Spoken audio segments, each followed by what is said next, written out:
Le môle était tout. En dehors du môle, il n'y avait rien. Car les penseurs qui définissaient les lois du môle avaient fini par prouver que toute chose existante devait être comprise dans le môle, si bien qu'il ne restait plus de place à l'extérieur de lui pour quoi que ce fût. Le môle n'était donc pas avant tout un édifice, mais un ordre totalisant les choses. Et pour autant, construit, il l'était. Un môle immense, plus grand que tout ce que les proportions humaines eussent jamais pu imaginer de nouveau, presque plus grand que tout, puisqu'une fois encore, selon les lois de la pensée du môle, celui-ci comprenait tout, et que en dehors du môle, il n'y avait rien. Strictement rien. Bonjour à toutes et à tous, et bienvenue dans Ces réalités entre deux.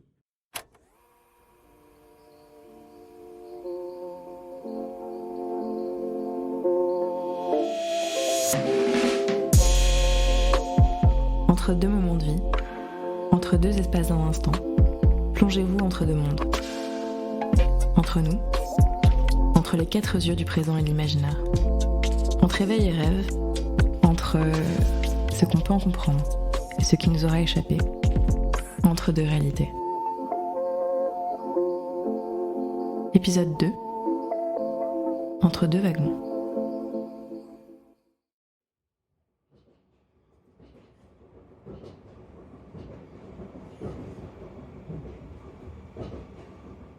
J'étais penché vers l'extérieur. J'étais debout, sur le marchepied. D'une fierté, je crois, qui me caractérisait par mon arrivée dans ce lieu de tous les départs. Dans un ronflement de machine, dans un lourd nuage de vapeur, même si c'était un train électrique, la locomotive est entrée en gare, d'une allure solennelle. Je me tenais dans l'encadrement de la porte ouverte, en essayant de maintenir mon équilibre au bord de la machine qui ralentissait progressivement. Ma jambe droite était dans le vide, en suspension au-dessus du quai qui défilait, prête à recevoir mon poids au moment où je me laisserais tomber sur elle.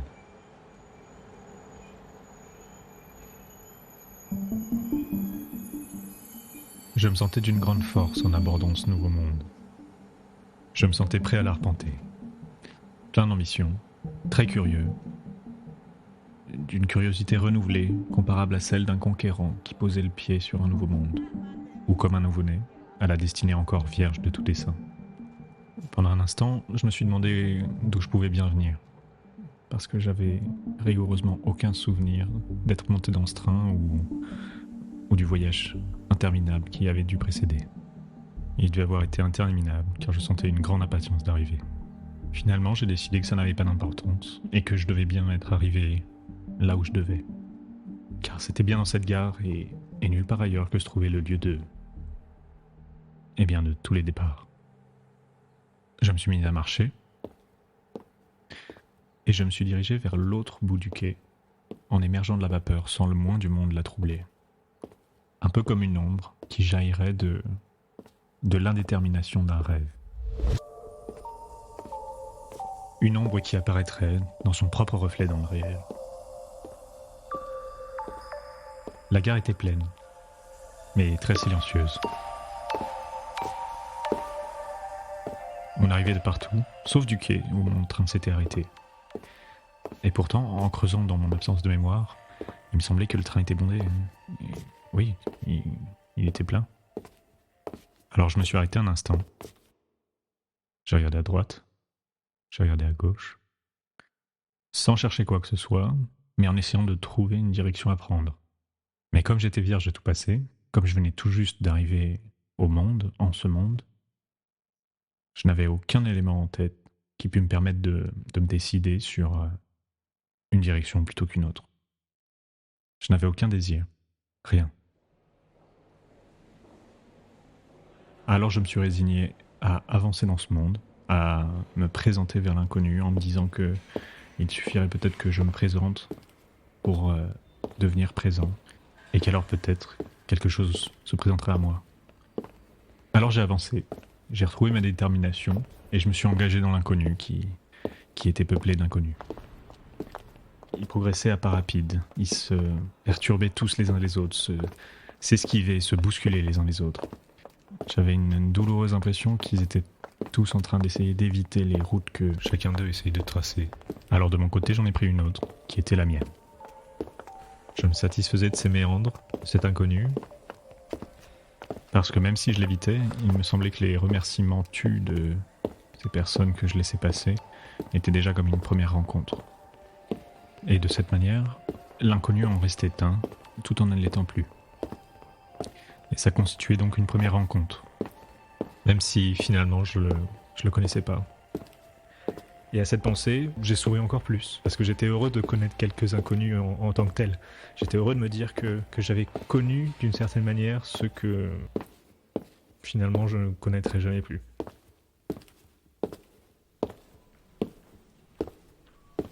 Ma première immersion dans l'inconnu me conduisit à m'engouffrer dans un métro qu'on pouvait gagner depuis la gare par un long escalier qui plongeait à perte de vue sous terre. Là, les inconnus étaient un peu plus communs, un peu plus tristes, un peu plus mornes qu'au moment de leur arrivée dans la gare de tous les départs. On baissait la tête, on s'évitait vraiment complètement, il n'y avait plus de rencontres. Et même si pour la première fois on allait dans la même direction que les autres, on était beaucoup plus seuls. La foule était un vrai flot qui avançait comme une vague dégoulinant le long des escaliers, rythmé par les remous des pas qui font monter et descendre les hauts décors, comme des petits clapotis qui étaient entêtés par les directions d'eux-mêmes.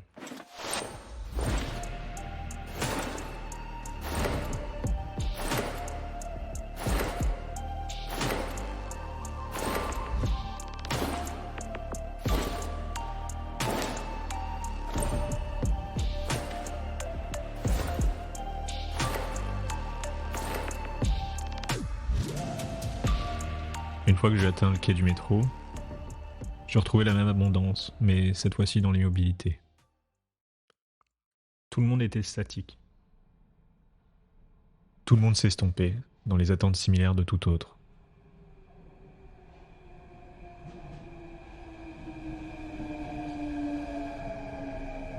Lorsque le métro arriva enfin, jaillissant du néant comme un rugissement illuminant le silence de ses feux, c'était un lieu vide, sans forme, jusqu'à ce que les discours cadencés des pas de tous les inconnus les informaient de sa présence.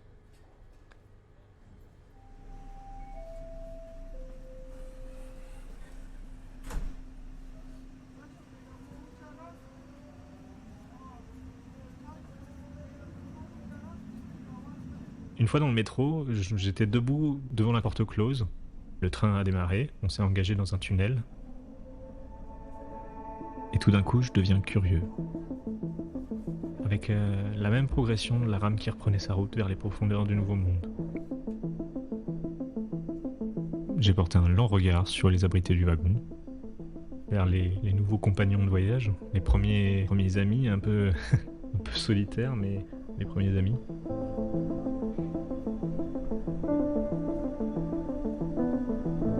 Et je portais un long regard sur les disparités.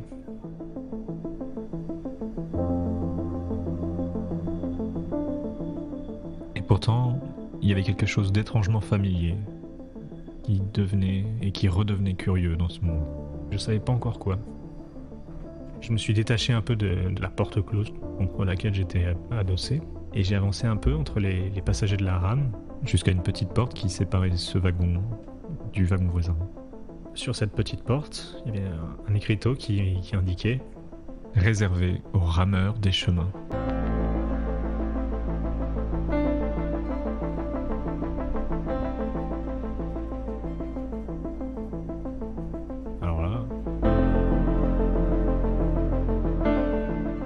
Pour la première fois, je suis devenu perplexe. Je savais pas du tout ce que ça voulait dire, cette connerie. Alors j'ai regardé de l'autre côté de la porte, dans l'autre wagon. Tout d'abord, je n'ai remarqué qu'un amas de personnes, un peu similaire à celui du wagon dans lequel je me trouvais. Mais à y regarder d'un peu plus près, j'ai remarqué que les sièges étaient aléatoirement disposés. Non seulement au sol, mais également aux quatre murs, et puis au plafond. Il y avait des luminaires qui allaient aléatoirement de l'un à l'autre, comme des raies qui traversaient la salle. Ils tranchaient l'espace de wagon, comme des éclairs. Et grâce à ces zones de lumière, grâce à leur complément d'ombre, j'ai vu que cette foule, eh bien c'était en fait pas vraiment une foule. Les voyageurs se confondaient les uns dans les autres. Il y avait un mec qui avait le bras confondu avec celui de son voisin. Son bras, son épaule, était également l'épaule de l'autre. Il y avait un autre mec qui était assis normalement sur un strapontin, mais sa tête se confondait avec la tête du mec qui était assis sur le même strapontin, mais la tête à l'envers, les pieds au plafond, sur un strapontin qui était fixé sur le plafond de la rame. Et c'était en fait une seule et même personne, vu qu'il bougeait la tête en même temps, mais avec 2 corps, 4 bras, 4 jambes. Et entre tous ces individus, enfin ces choses divisées qui avaient une vague forme humaine, un aspect humain, une brume planait. Une brume assez étrange, tantôt sablonneuse, tantôt visqueuse, tantôt simplement brumeuse, d'un rouge tendant ici vers l'ocre, là vers le beige. Voilà, tout dans ce wagon, tout était l'antithèse de ce que j'avais rencontré chez mes compagnons de voyage. C'était une indivision presque totale, qui tendait à se rompre et à affirmer les différentes parts de ce qui la constituait, en fait, jamais tant inégalement qu'également. Et là j'ai senti quelque chose qui tirait ma manche comme ça, qui m'appelait quoi, et puis une petite voix qui me disait « Hey, monsieur !» Alors je regarde, je baisse la tête, et je découvre un enfant qui me regarde d'en bas, très près du sol, tout petit, et qui tient le pan de mon long manteau noir. Et il me dit « Hey, monsieur, qu'est-ce qu'il y a entre les wagons ? Qu'est-ce qu'il y a ?» Et il répétait ça en tirant ma manche. « Qu'est-ce qu'il y a entre les wagons ?» Alors j'ai tourné la tête parce que jusque-là j'étais assez obsédé, obnubilé par ce qui se passait dans le wagon d'à côté. Je m'approche un peu de la vitre et je regarde l'attelage, je regarde les grosses barres de métal qui sont censées joindre les 2 wagons.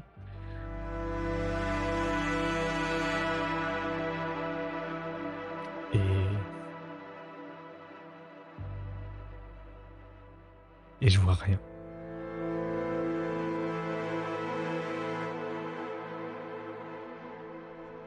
Parce que l'attelage est trop dissimulé par les ombres du tunnel. Il n'y a pas assez de lumière, je vois seulement quelque chose d'assez noir. Alors je cherche un peu, j'auscule pour essayer de trouver quelque chose à lui répondre, pour lui dire bah voilà ce qu'il y a. Et je vois rien. Et je me tourne vers lui. Il est toujours en train de me regarder, il est toujours là à m'observer, plein d'espoir, plein d'attente, il a les yeux écarquillés un peu en me regardant. D'un côté, j'étais heureux parce que je me suis dit ça y est, j'ai trouvé. Et j'ai fait de ma mission dans ce nouveau monde de répondre à l'enfant et de lui dire ok, il faut que je trouve ce qu'il y a entre les 2 wagons. Il faut que je comprenne ce que c'est que cette réalité entre les 2 wagons. Alors je m'approche des portes fermées du métro qui est toujours en train de filer dans le couloir. Dans le long couloir noir, dans le long tunnel qui sépare 2 stations de manière interminable. Et je m'approche des portes et j'essaie de les écarter. Ça résiste pas une seconde, aucun problème. Et puis ça semble gêner personne dans le wagon. Tout le monde semble sentir qu'il se passe quelque chose de pas trop normal. Mais tout le monde me laisse faire et personne ne tourne même la tête vers moi. Seulement le petit enfant qui est là au milieu du wagon à me regarder faire, les mains dans le dos, très satisfait. Je sors, prudemment. On va vite, les lumières du couloir défilent à grande vitesse. Je me reviens à la toiture de la machine, je me laisse pendre le long du wagon, et à la force des bras, je me dirige petit à petit vers l'attelage entre les 2 wagons.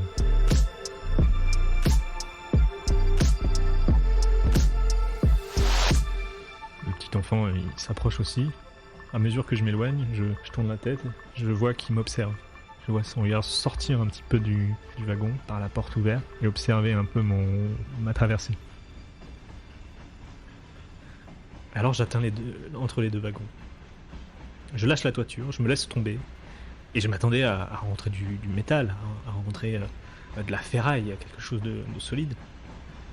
Mais en fait, Mes pieds ont touché un rebord de brume informe, quelque chose d'assez flou.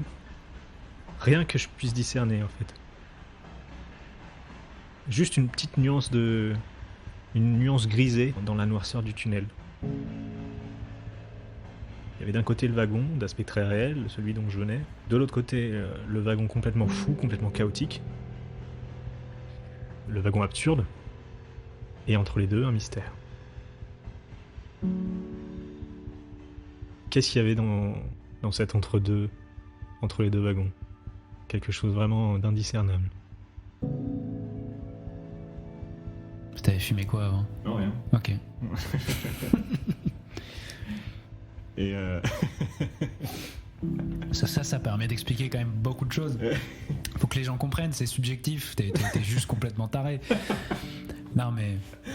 Ah. Et du coup, alors, c'était quoi cette expérience entre les deux? Et donc il y a déjà le truc du sol, là, qui était vraiment comme si je marchais sur un petit nuage.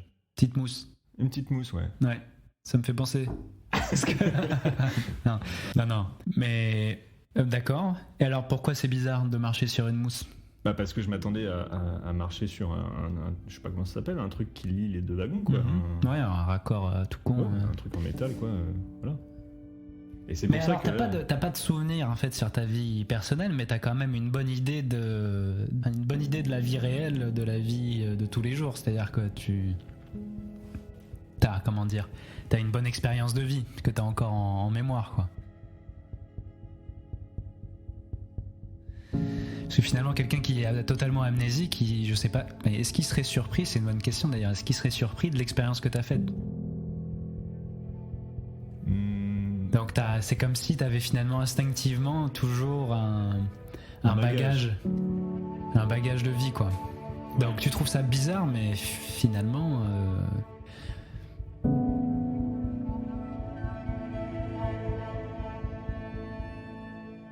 Non, mais c'est-à-dire que toi, t'as envie de comprendre ce qui se passe, c'est ça?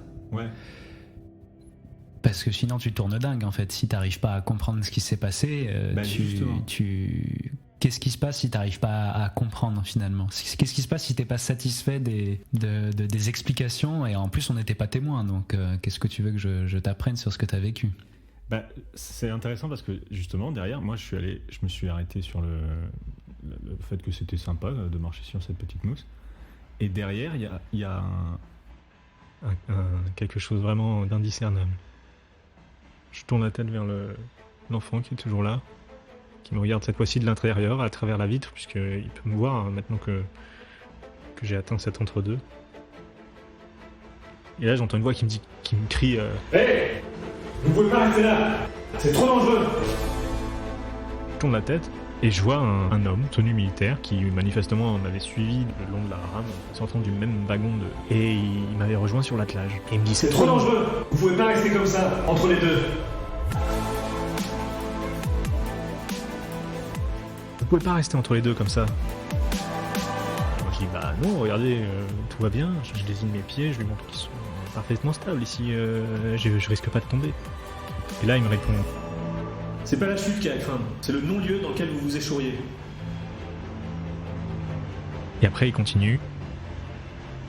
Il me dit Allez, rendez-vous à l'évidence. Et partez d'ici maintenant. Mais j'avais pas élucidé mon mystère. Bon, il fallait que je réponde à l'enfant. J'en avais fait une quête vitale, c'était la raison de mon arrivée dans cette gare de tous les départs, la raison de ma venue dans le métro, la raison de mon entrée dans ce train. Il fallait que je trouve une réponse. Pourquoi est-ce qu'il y avait ces deux wagons si différents et pourquoi est-ce que j'étais entre les deux? J'avais pas élucidé mon mystère. Moi je voulais regagner le wagon réaliste, mais en même temps je refusais d'y revenir sans avoir plus de connaissances qu'auparavant. Avoir pu tirer quelque chose de l'inconnu. Après j'ai réfléchi quelques secondes. Alors je me suis retourné vers le militaire et je lui ai dit Ah mais non, faut que je réponde à l'enfant. Et à ce moment-là, un peu comme pour marquer la brume du saut de ma détermination, j'ai tapé très fort du pied sur l'attelage. Et d'un coup, je pensais qu'il était plus solide que ça, et l'attelage céda, séparant le réel de l'absurde. Et un peu contraint de ne pas choisir, suivi par le militaire, j'ai sauté sur le wagon le plus lent, qui s'accélérait à mesure qu'il avançait dans le tunnel. Et dans sa noirceur, jusqu'alors très profonde, le tunnel s'éclairait des lumières de la station qui s'approchaient à mesure qu'on accélérait. Complètement paniqué en voyant l'accident approcher, le militaire et moi-même essayions de nous accrocher à quelque chose de l'absurdité. On approchait du dernier virage, et dans cette douce tonte, le wagon pourtant accélérait toujours plus. Et en atteignant enfin le virage, le wagon déraille. Il se soulève de terre, je regarde le militaire qui plane un instant avec moi au-dessus de lui, et il s'écrase dans un fracas énorme sur le quai séparant l'allée du retour.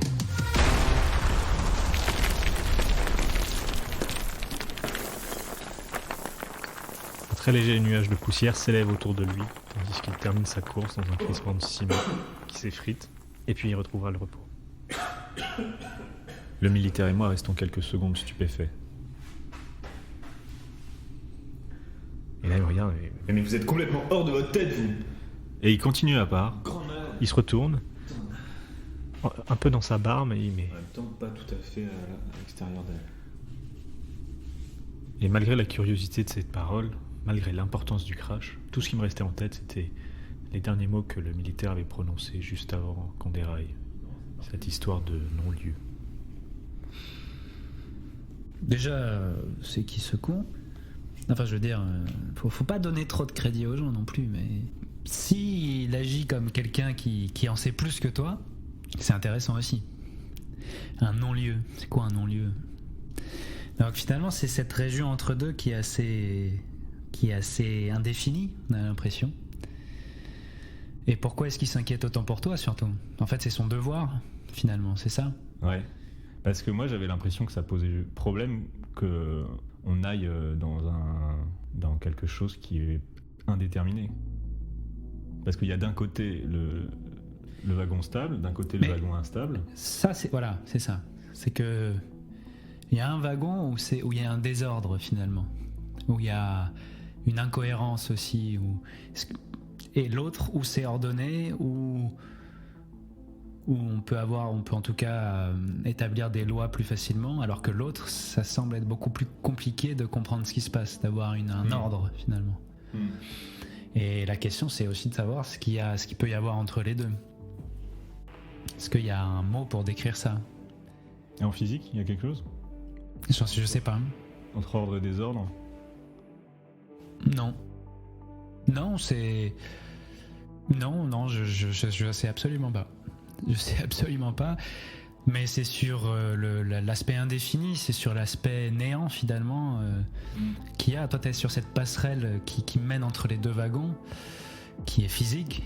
En tout cas, c'est obligé que ça soit une expérience physique que t'aies faite, puisque ton corps était là, t'as pu te déplacer là, donc il y a une jonction entre ces deux wagons évidente. T'es rentré dans l'autre wagon d'ailleurs ? Non. Ah oui.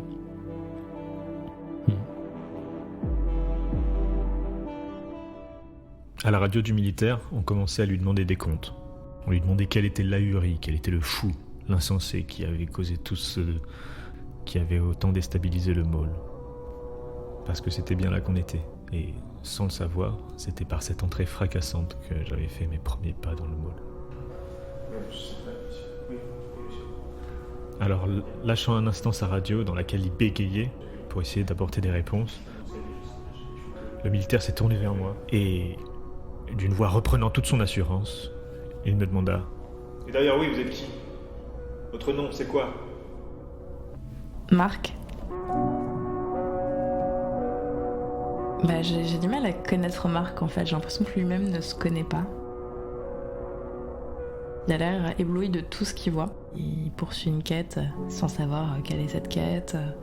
Il avance un peu au fur et à mesure des rencontres. En fait, c'est plus ces rencontres qui vont l'aiguiller, j'ai l'impression. Que c'est plus les personnes avec lesquelles il va être en contact qui va forger son vécu, sa sensibilité, ses émotions. En fait, il se laisse un peu aller par ses émotions. Il suit un peu sa route sans très bien savoir où il va.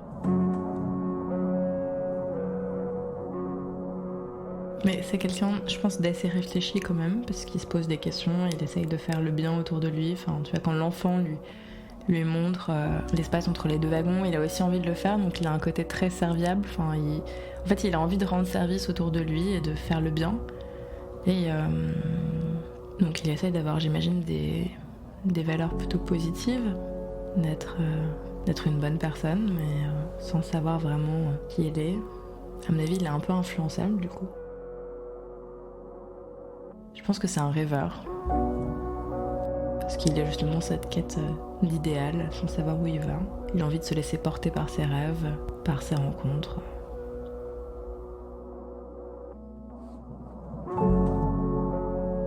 Tes mains, elles sont assez grandes, assez épaisses, avec les ongles pile au ras du bout des doigts. Donc tu peux tout faire avec tes ongles, mais il n'y a pas 1 millimètre de trop.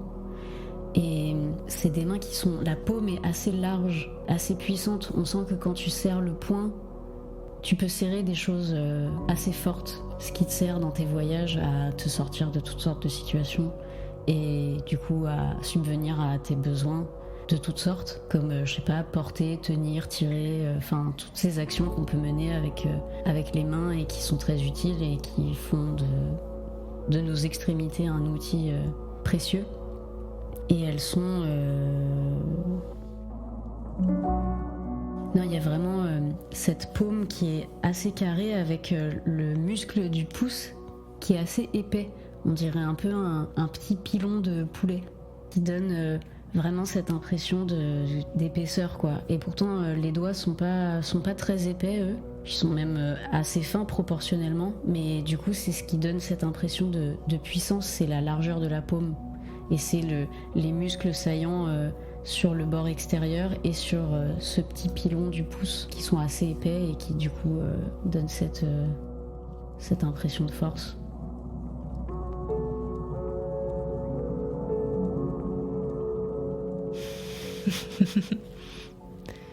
Mais j'ai l'impression que toi, Marc, tu te laisses aller au contrôle des autres.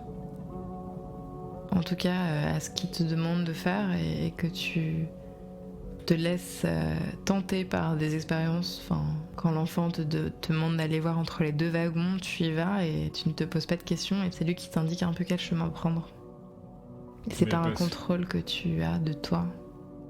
Parce qu'avant son intervention, il n'y avait aucun chemin à prendre. Parce qu'avant l'intervention de l'autre, il n'y avait pas d'intérêt à faire quoi que ce soit. Donc en fait, sans l'enfant, tu n'avais nulle part où aller. Il y avait juste un train à prendre et je savais pas où y aller.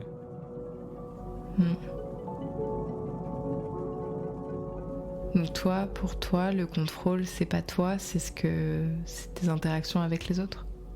Mais le fait de choisir ou pas d'y aller. Je sais pas, parce que je suis quand même hyper... Je sais pas.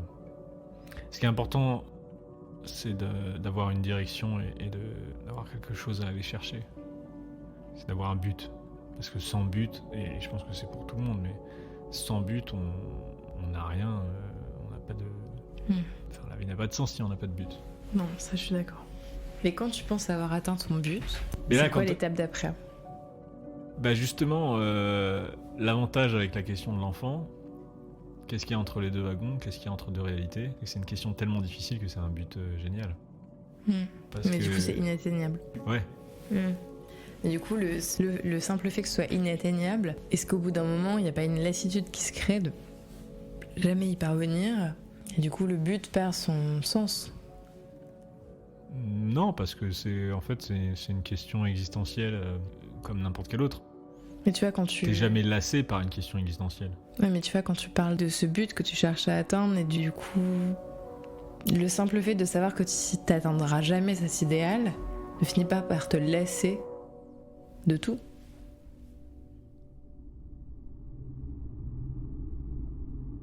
Toujours sous le choc, le militaire ne trouve rien à répondre à sa hiérarchie insistante. Il contemple les débris, médusés. Il m'ignore, il ne répond pas, il se prend la tête dans les mains. Il dit « Qu'est-ce qu'on va faire, putain ?» Mais alors, sa radio s'allume à nouveau. Sa hiérarchie insiste, on lui demande des comptes. On demande des nouvelles de l'insensé qui a causé autant de troubles entre les 2 wagons. On essaie de savoir si cet aérien a vraiment commis une telle absurdité. Et on exige que le militaire se le retienne le temps qu'on vienne et qu'on l'empêche de nuire. Parce que c'est intolérable. Et on gueule. En ce temps-là, je remarque que le militaire, il écoute et il n'a pas l'air très déterminé à exécuter l'ordre qu'on lui donne. Il a l'air un peu perdu, il a l'air un peu hésitant. Et donc je me dis que c'est peut-être une opportunité et je lui adresse un regard vraiment suppliant en lui faisant comprendre qu'il faut qu'il m'aide. Alors qu'il s'apprêtait à répondre aux instructions qui lui avaient été données, la bouche entrouverte, prête à émettre un son, et le doigt sur le bouton de sa radio, également prêt à émettre, il reste quand même figé un instant. Il me regarde 3 secondes, de plus en plus terrifié, et finalement, sachant qu'il doit apporter une réponse à la supériorité de l'ordre qui lui avait été donné, il presse le bouton et il apporte un bulletin de la situation. Quelque chose du genre...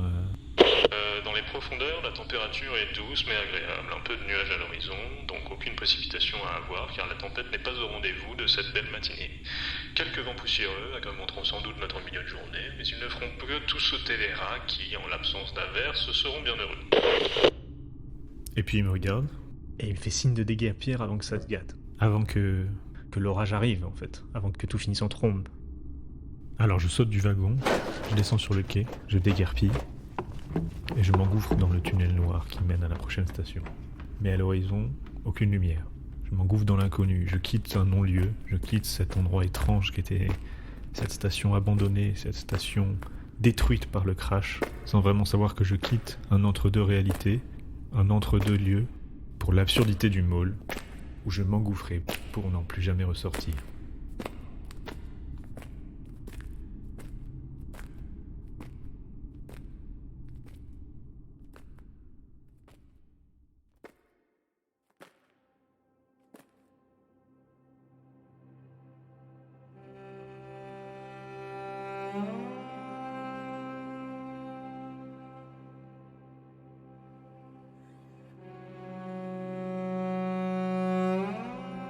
Je rencontrais toujours plus de pièces, certaines marbrées, d'autres molletonnées, carrelées, tapissées, d'autres encore boisées, vitrées, bétonnées ou pavées. Je peinais dans les salles aux atmosphères suffocantes. Je me consolais dans d'autres plus apaisantes, après toutes celles que je trouvais de plus en plus angoissantes, grinçantes, déséquilibrantes ou isolantes, à mesure que mon espoir d'arriver à bon port s'estompait.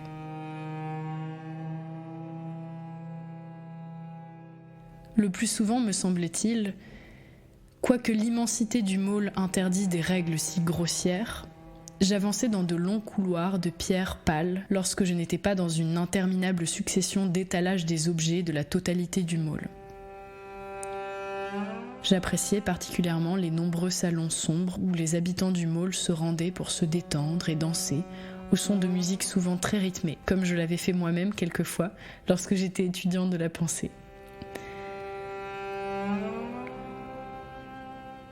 Moi, en revanche, je les appréciais surtout pour l'anonymat conféré aux penseurs du mall, dont j'étais de plus en plus malgré moi, et dont on reconnaissait parfois l'aspect insistant, à regarder toutes choses comme s'ils étaient constamment en une quête particulière.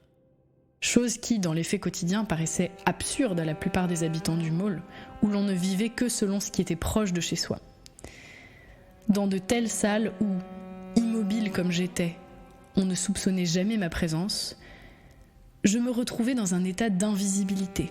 Mais invisibilité non plus subie, mais qui m'apportait d'observer sans me faire voir.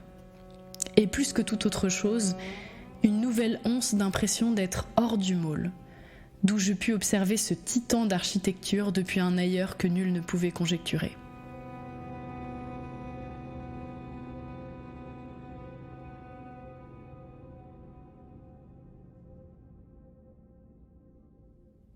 Mais donc Marc a le fantasme d'être hors du mall. Ouais. Mais est-ce qu'on peut dire que du coup il a déjà été dedans ? Pourquoi ?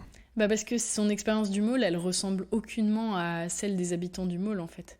Parce que les habitants du mall, ils croient que le mall c'est tout. Donc jamais ils parcourront le mall dans l'optique d'en sortir. Ça n'a pas de sens pour eux. Et c'est dans ce sens-là qu'il est entre deux réalités.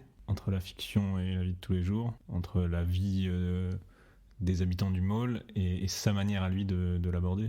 Mais c'est peut-être sa grande erreur, parce que peut-être que le mall c'est l'enfer parce que La seule personne qui souffre de l'infinité du môle, c'est celle qui cherche à en épuiser la distance en arrivant au bout. Ça doit être terrible. Mais en fait, il faut abandonner la recherche du bout pour vivre dans le môle. Tu cherches pas le bout, toi? Bah, je pense que je chercherais pas le bout, non. Moi, non, mais c'est vrai. Non, vraiment, je me dirais, bah, puisque je suis là. Mais tu fais de la philo. Tu peux pas juste te dire, bah, puisque je suis là. Bah, toi, tu cherches le bout de la Terre? Non, pas le bout de la Terre, mais le bout des choses. La Terre, c'est ça qu'on dit. On dit, voilà, elle est comme ça, elle est ronde, tu trouveras pas le bout, bah tu les crois. Et si tu t'es pas dit, je vais essayer d'aller tout droit devant moi pendant des kilomètres pour vérifier que je vais pas tomber. Non, mais je suis monté dans un avion et j'ai vu que la Terre était ronde. Il y a des preuves empiriques de l'infinité du môle aussi. Ses habitants les connaissent depuis la petite enfance. Bah, ils apprennent la pensée du môle. Ouais. On leur propose des preuves scientifiques de son infinité. Ce serait quoi? Bah, toi, il t'a pas fallu grand-chose. Il t'a suffi d'être dans un avion et de voir que l'horizon était légèrement courbe. Donc, par exemple, prendre de la hauteur. Si pour toi, c'est une preuve empirique suffisante, on peut en trouver pour le môle. Moi, je pense que j'essaierais de leur faire dessiner une boucle dans le môle pour revenir sur leurs pas et s'apercevoir que c'est pas possible, en fait. On a fait cette expérience. On a essayé de marcher en cercle dans le môle. Ouais, simplement, ou dessiner un carré, revenir sur nos pas. On a pris les mesures, on a tout fait ce qu'il fallait. On est passé d'une salle à l'autre, tout droit, puis à gauche, puis à gauche, puis à gauche. Et en toute logique, si le môle avait été fini, on aurait dû revenir au même endroit que celui d'où on était parti. Et on l'a jamais retrouvé. C'est pas possible. Quand on quitte un endroit, il faut lui dire adieu pour toujours. En même temps, c'est beau. Et du coup, ça donne envie de voyager ou de pas bouger? Quand tu quittes une personne, ça veut dire que tu la revois jamais? Ouais. Bah, on peut avoir envie. De quitter une personne sans la revoir jamais. C'est pratique. Mais bah, en fait, ça fait que voyager ou pas bouger, ça change pas grand-chose. Disons que dans chaque endroit, il y a une unique vie qui aura rien à voir avec la vie que tu vis dans un autre endroit. La question, c'est combien de fois tu veux recommencer ta vie. Il y a des gens qui sont nomades dans le môle. Il y a des gens qui... Que les penseurs. Ouais. Bah, imagine leur vie. Tu disais genre quand on quitte une salle, on la quitte pour toujours. Quand on quitte un endroit, on n'y revient plus jamais. Ouais. Ça a une énorme implication sur les choix à faire dans ce monde-là, non? C'est beaucoup plus important et puissant que partout ailleurs. Parce que tout choix est infiniment radical. Il y a pas de... Tu veux dire tout choix de partir est radical? Ouais. Bah, en fait, c'est ce qui se passe dans toute réalité. Hein. Je veux dire, la physique a compris depuis longtemps que le temps était irréversible. Tout choix est toujours radical. Mais la seule manière de vraiment vivre, c'est d'accepter ça. Et les habitants du môle sont les seuls à avoir compris ça jusque dans leur tripes. Et donc assumer le fait que chaque pas en avant est la mort de tout ce qui a précédé, en fait. Tu veux dire que les habitants du môle, c'est les vrais sages? En tout cas, ceux qui voyagent. Ceux qui voyagent. Donc les penseurs du môle, ils méritent bien leur nom. Oui. Et ça fait quoi alors de faire mourir absolument tout ce que tu laisses derrière toi à chaque fois que tu avances? Ça crée de la tristesse, forcément. Mais c'est pas moi qui fais mourir les choses quand j'avance. Les choses meurent pour moi, mais elles sont pour un autre après. Donc c'est égocentrique de penser que les choses n'existent pas sans moi. Voilà, donc c'est accepter que les choses meurent pour moi. Ce qui meurt, c'est ma relation avec le monde, ma relation avec les choses, ou ma relation avec les personnes que je laisse derrière moi. Et ouais, ça crée de la tristesse, mais en fait c'est une tristesse qui est tellement dans l'ordre des choses que elle passe et elle reste pas longtemps. En fait, elle est tout de suite remplacée par la joie de la joie que d'autres choses et d'autres personnes se substituent immédiatement à ces choses qui passent. Et c'est pas forcément léger, cette manière de passer d'une chose à une autre ou d'une personne à une autre. Ça veut pas dire que... Enfin, je veux dire, il y a une autre population nomade dans le mall. C'est les libertins. Et c'est précisément ceux qui finissent par considérer comme accidentelles, en fait, toutes les choses et les personnes qu'ils croisent. Parce qu'en fait, de toute façon, demain, ce sera autre chose et ce sera une autre personne.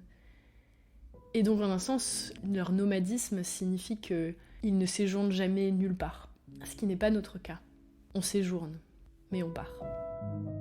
Qu'est-ce qui fait que tu décides de t'arrêter à un endroit et d'aller à un autre? C'est en fonction des réparations à faire, des éléments théoriques du mall qu'il faut renforcer? Non, c'est beaucoup plus égocentré.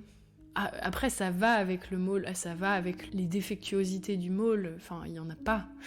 Ah, c'est ce que j'allais dire. Il y a des défectuosités du mall. Non, il n'y a pas de défectuosité du mall. Mais justement, en fait, on ne peut supporter de vivre que dans un monde qui est bon. Et donc, simplement, moi, ce qui me fait décider de partir d'un endroit pour aller à un autre, c'est quand j'ai réussi à vivre dans un endroit. Quand j'ai réussi à habiter un lieu du mall, c'est qu'il est bon. Et à ce moment-là, il est temps de le quitter. Et c'est pas facile, hein. C'est long d'habiter un lieu.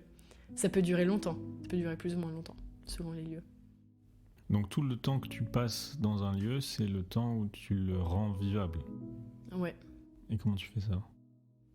Je le rends vivable pour moi. C'est-à-dire que d'abord, je me demande quelles sont les conditions pour que j'habite vraiment dans ce lieu profondément, que je m'y sente ancrée et enracinée. Ça demande pas forcément de modification physique du lieu. Pas toujours. Ça arrive que oui. Je bricole à mes heures perdues. Mais pas forcément. Parfois, il faut y amener des rires. C'est aussi ta manière d'interagir avec les choses et les gens qui sont dans ce lieu, qui font tout. Donc tu voudrais dire que la structure du mall, l'architecture du mall, elle est constituée par les interactions des gens qui habitent dans des régions de manière sédentaire? Je dirais les gens qui habitent, mais ça peut être des gens qui bougent. Donc c'est les interactions dans tous les cas. Je veux dire, si on relit la sorte de charte du mall, tout le vocabulaire qui est utilisé pour décrire le mall, même dans le journal de marque, c'est un vocabulaire moral. Ah bon? Ouais. Je veux dire, la question du manichéisme, la question de la perfection, de la bonté du mall, c'est un vocabulaire moral. C'est-à-dire qu'on est en train de parler autant... on parle pas d'un espace neutre, on parle d'un lieu qui est constitué aussi de toutes les projections des gens qui y vivent. Un lieu au sens fort du terme. C'est quoi un lieu au sens fort du terme? Je dirais que si, disons, par exemple, je fais quelque chose dans un lieu, si je peux faire exactement la même chose sans que ça change quoi que ce soit pour moi dans un autre lieu, c'est pas un lieu au sens fort du terme. C'est le lieu, le non-lieu, c'est l'espace qui est indifférent. C'est un espace, c'est un réceptacle, un réceptacle physique pour mon corps. Et donc le non-lieu. Le non-lieu, oui. C'est-à-dire le lieu qui n'est pas un lieu au sens fort du terme. Le lieu qui est un lieu au sens fort du terme, c'est un lieu où mon expérience est rendue absolument singulière par le fait d'être dans ce lieu et pas dans un autre. Mais tout le mall est construit comme ça. Enfin, les magasins, la liste de choses qu'on peut trouver dans les magasins, c'est des choses qui sont ultra spécifiques, ultra singulières. Ce que je trouve dans ce magasin-là, je pourrais jamais le retrouver dans un autre magasin. Et ce qui fait la force de ce lieu, c'est pas que il y a des murs, des vitrines, c'est qu'il y a des gens entre ces murs pour qui ces objets-là, c'est des objets qu'ils retrouveront jamais à aucun endroit du mall. Donc c'est ça qui fait la valeur de ce qu'il y a dans les magasins et du mall, en fait, c'est ça qui le rend parfait, je pense. Et entre les deux wagons... Il y a un non-lieu. Il y a un non-lieu. Qu'est-ce qu'il y a entre la réalité et l'absurde? Qu'est-ce qu'il y a entre ces deux réalités? Ce qui est le thème du podcast. Oui. Mais du coup, si c'est le thème du podcast, ça veut dire que le podcast se déroule dans un non-lieu. Pourquoi? Parce qu'il est entre deux réalités. Ouais. Si la description adéquate de l'entre-deux réalité, c'est un non-lieu, On parle de rien. c'est pas forcément rien un non-lieu. Non, c'est qu'on Mais essaie de... oui, en tout cas, on est nulle part, quoi. Non, on est justement, on sait pas si tu sais pas si c'est Rémi ou si c'est Marc qui parle. Ouais. Et moi, je sais pas si c'est Marian ou si c'est le penseur du môle qui parle. Parce on passe tout le temps de l'un à l'autre. Il y a des moments où je parle à la première personne quand je parle de Marc, et des moments où je parle de lui en tant que personnage du podcast. Oui, nous, on le vit dans notre chair, en fait, cet entre-deux. Mais du coup, l'entre-deux, est-ce que c'est pas juste l'indétermination C'est-à-dire une sorte de détermination épistémologique de on sait pas si on est là ou là. Est-ce que ça correspond à un lieu où on s'arrête, ou est-ce que ça correspond juste au fait de pas savoir si on est dans un lieu ou dans l'autre? Je sais pas. Est-ce qu'il y a une troisième réalité, en fait, qui serait entre deux? Bah non, parce que du coup, elle se constitue comme troisième réalité. Elle est plus un... Sinon, tu pourras jamais être entre deux, parce que tu seras toujours dans une troisième réalité. Ouais. Donc c'est ça qui marche pas, et c'est pour ça qu'on veut creuser. Il y a forcément quelque chose entre les deux. Ouais.